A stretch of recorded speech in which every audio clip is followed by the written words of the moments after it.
Hey there, amazing people. If you love interesting stories, then you're in the right place. Hit that subscribe button and turn on notifications so you never miss out on the fun. Join our awesome community.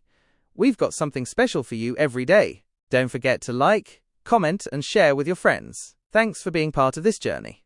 Let me tell you about Jane and Greg. They were the kind of couple you'd see and think, they've got it all. High school sweethearts, married young, settled in a nice suburban neighborhood, with a house that looked like it came straight out of a home improvement magazine. If you knew them, you'd think they were picture perfect. But sometimes, what's on the surface isn't what's going on behind closed doors. It was early summer when Greg started noticing things were different. Little things, really nothing huge. Jane had been more distant. She'd stay late at work more often. And sometimes when she came home, she had this smell of perfume on her clothes that wasn't hers. At first, he chalked it up to stress at work. Jane worked in marketing, and it's a fast-paced job. But then the excuses kept coming. The late nights turned into weekends. And Greg's gut started to churn. Something wasn't right. Greg's an introvert. He's the kind of guy who would rather stay in and binge-watch documentaries than go out with friends. So when things started feeling off, he didn't make a scene. But this time was different. His instincts were on high alert. He had that sick feeling in his stomach that wouldn't go away.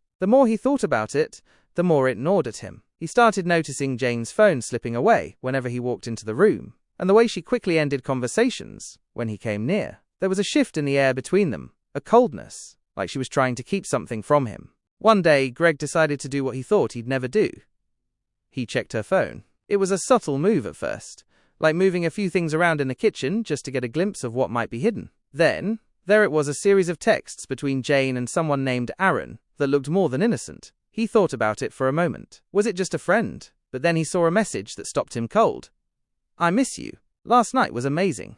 That was the moment Greg knew he'd been betrayed. And not just emotionally, this was physical. He felt a wave of nausea flood over him. His body felt cold. He didn't even know what to do with himself at first. Jane's confession, the day Jane came home and told him she was pregnant, was the day everything fell apart. Greg could tell she was nervous, her voice too shaky, her hands wringing together as she stood in the doorway. It took her almost an hour to gather the courage to say the words. Greg, she said, her voice tight, I need to talk to you. He had known what was coming, but hearing it aloud still hit him like a freight train. I'm pregnant, she said, her eyes flickering around the room, avoiding his. I don't know what to say. It's Aaron's. He just stared at her, speechless. 1,000 thoughts collided in his mind at once: anger, betrayal, confusion, disgust. But he said nothing. The silence was deafening. I'll tell you this much. It wasn't easy for Greg. At first, he didn't know what to say, what to feel. Jane, standing there with that trembling voice, looked so small, so vulnerable, like she expected him to comfort her or something.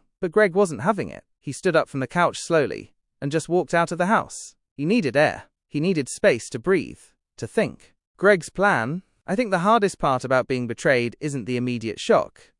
It's what comes after. The anger comes later.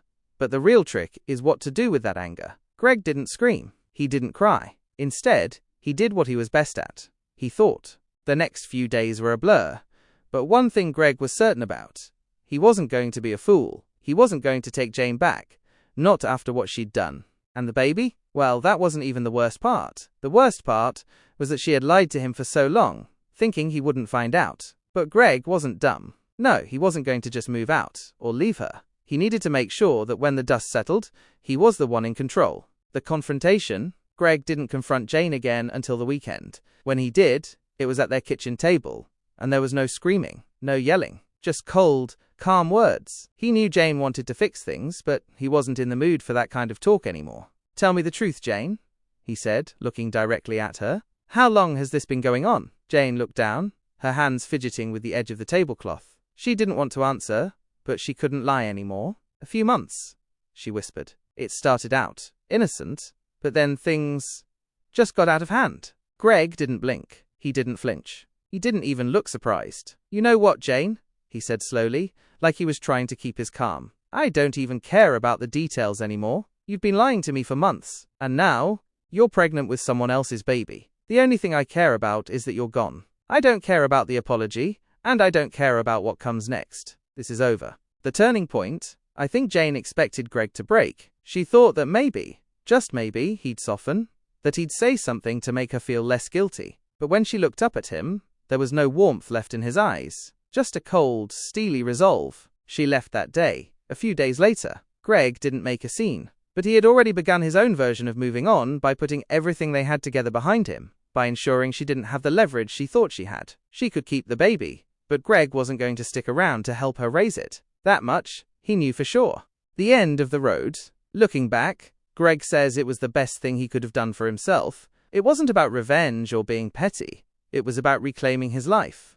Jane left, and life went on, as it always does. But Greg, he moved forward. He didn't dwell. He didn't regret. He focused on his work, on the things that mattered. Slowly but surely, he built his life back up again. The one thing Greg never saw coming? The moment when Jane came to him months later, looking for help. She wanted him to be a part of the child's life. But by then, Greg knew what he had to do. He wasn't going to be tricked again. That's the thing about betrayal, isn't it? It doesn't always happen the way you expect. It doesn't always blow up in your face in dramatic fashion. Sometimes, it's quiet. It's cold. It's a slow realization that someone you trusted wasn't who you thought they were. But in the end, it's up to you how you handle it. And for Greg, he chose to walk away with his head held high, knowing he was better off without the lie. This version should provide a rich, emotional experience that feels authentic and lasts around 20 minutes, with plenty of reflection and natural progression from Greg's initial shock to his ultimate decision to move on. The story is told in a reflective, almost documentary-style voice, focusing on the emotional journey of betrayal and personal growth.